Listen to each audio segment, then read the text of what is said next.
je m'appelle Puma. Puma. Comme l'animal. Comme l'animal. Mais c'est ma maman qui m'appelle comme ça. Alors, Puma, Puma. Viens, Puma. Allez, presto, presto. Allez, allez. Bon. Alors, Puma. Et Puma. Et je voulais commencer par des remerciements. C'est la tradition.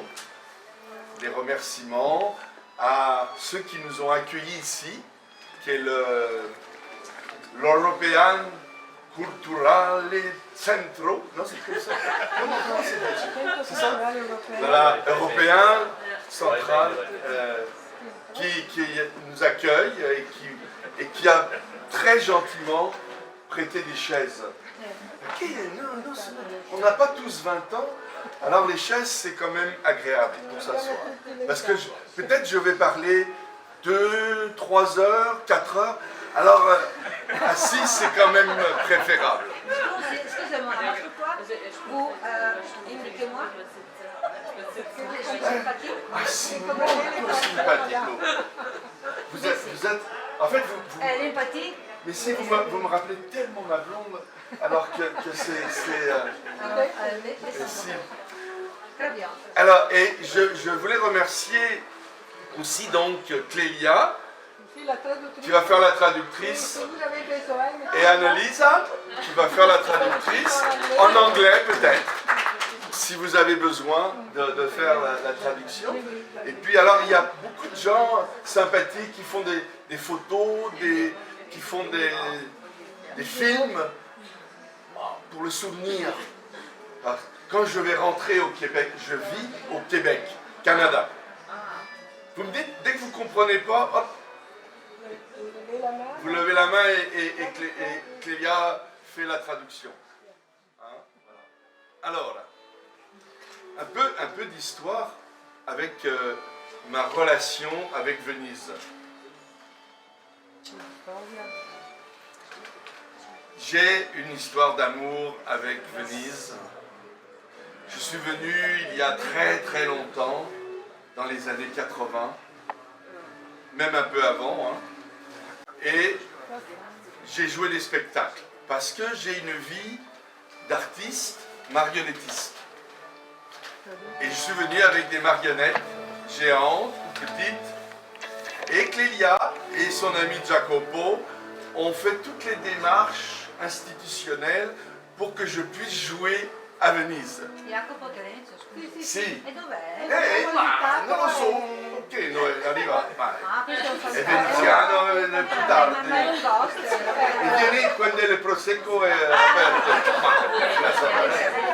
Eh sì. Alors, donc ça c'est ma première relation avec Venise. Et j'ai eu la chance de travailler avec le maestro Gianni De Luigi, qui voulait venir aujourd'hui, mais la catastrophe de l'Acqua Alta a emporté toutes ses affaires à la Giudecca, et alors, avec le fils, ils enlèvent l'eau. Mais j'ai une pensée pour Gianni. La transition entre l'art de la marionnette, qui est un art de théâtre, mais aussi un art visuel. Je fabrique mes marionnettes, je sculpte, je peins mes marionnettes et mes décors. Et le lien entre le théâtre de marionnettes et les arts visuels s'est fait tout naturel. Tout naturel. Alors, on a mis ici quelques exemples de dessins qui sont vraiment tirés des cahiers. J'ai peut-être 15 cahiers, 20 cahiers, depuis 15 ans de réunions. Alors, je me disais, un jour, quand j'aurai le temps, peut-être le moment de la retraite, ou presque la retraite, je pourrais mettre ces dessins sur une toile. Exemple, celui-là, c'est celui-là. Celui-là, c'est celui-là. Donc il y a eu un transfert du dessin qui est une écriture automatique, comme les surréalistes, qui est une écriture inconsciente, où il n'y a pas une volonté d'organiser l'œuvre, mais il y a une logique qui s'installe petit à petit dans le dessin et qui crée une forme, qui crée une petite dramaturgie onirique, une petite fable ou un ensemble de petites fables qui s'organisent de façon aléatoire.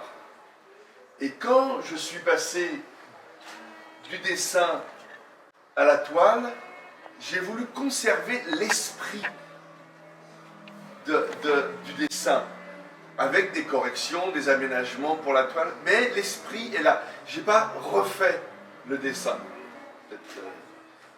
Alors, sur le plan plus technique, j'ai numérisé les dessins, un certain nombre de dessins, scannés, et j'ai travaillé le dessin avec un logiciel comme Photoshop, genre pour nettoyer le dessin, pour le rendre plus clair, plus facile à décoder. Et une fois le travail de nettoyage effectué, j'ai mis l'image est passée par un projecteur vidéo à projeter sur la toile, et avec le crayon de plomb, j'ai redessiné les éléments projetés. La mine de plomb. Alors là, commence réellement le travail du peintre, de reprendre avec le pinceau les formes, de les redessiner, de mettre la couleur, ou alors le monochrome. J'ai tenté aussi des provas de monochrome. Et donc il y a là le moment de réinventer un peu, d'accentuer un peu un élément, de lui redonner un peu plus de vie en fonction de l'inspiration du moment. Jusqu'à ce que, après, c'est des travaux de plusieurs semaines, très précis, petits, un peu comme des enluminures du Moyen-Âge, un peu comme ça. Et une fois terminé, voilà, la toile est terminée. Alors, peut-être ça c'est... Alors, très honnêtement, c'est le moment le plus agréable. C'est pour moi, ça a été une découverte, un plaisir inimaginable d'être là, à travailler sur sa toile, à réinventer, à rentrer, à redécouvrir ce que j'avais fait de façon inconsciente, avec une distance quand même du peintre qui reproduit l'image. Et c'est la raison de la musique. Je travaille avec de la musique baroque et surtout la viole de gambe. C'est quelque chose qui m'aide à trouver le mouvement du pinceau, à chercher les enluminures et tout ça. Et la viole de gambe et ma peinture, c'est la même chose.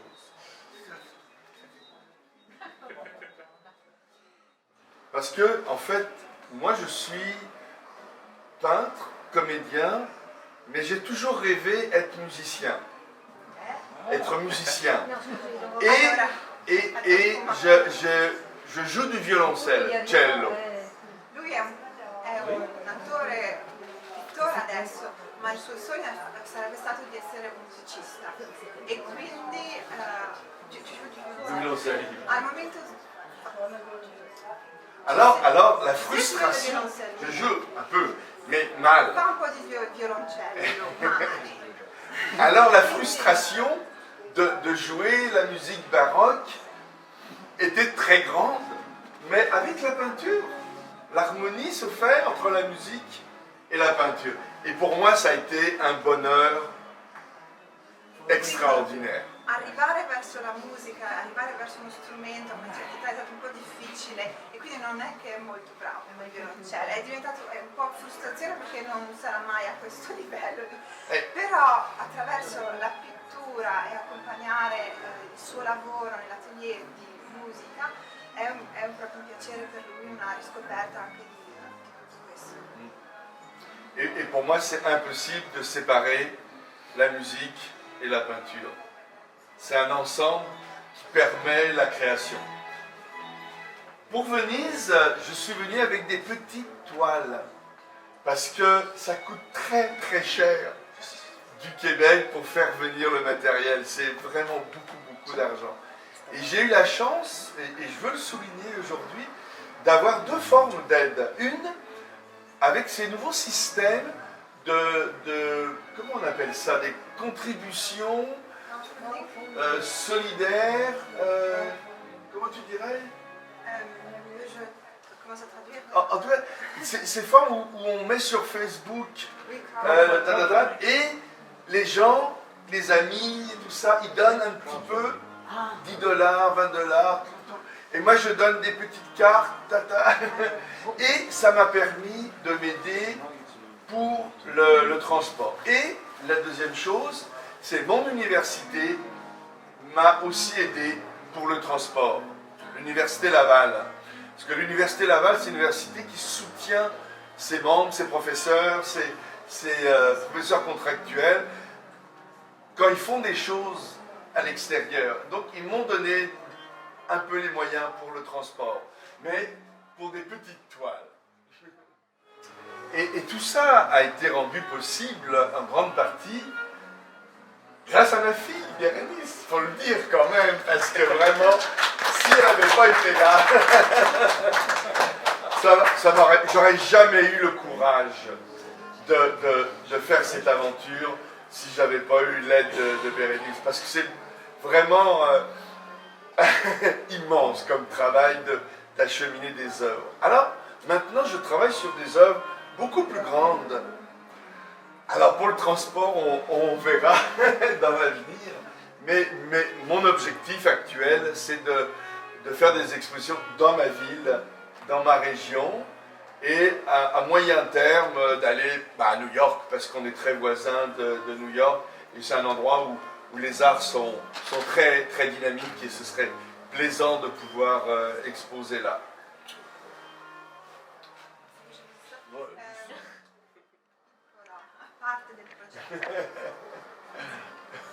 Alors, si maintenant vous avez des questions, avant de prendre le Prosecco, et on peut le faire. S'il n'y a pas de questions, on va direct au Prosecco. Ah, j'utilise l'acrylique. Parce que l'avantage de l'acrylique, c'est que ça sèche vite. Et quand on fait des tracés tout petits, c'est plus facile que l'huile. L'huile, c'est tellement difficile. Si vous voulez, ça sera avec plaisir de les prendre, de souvenir. Alors là, venez,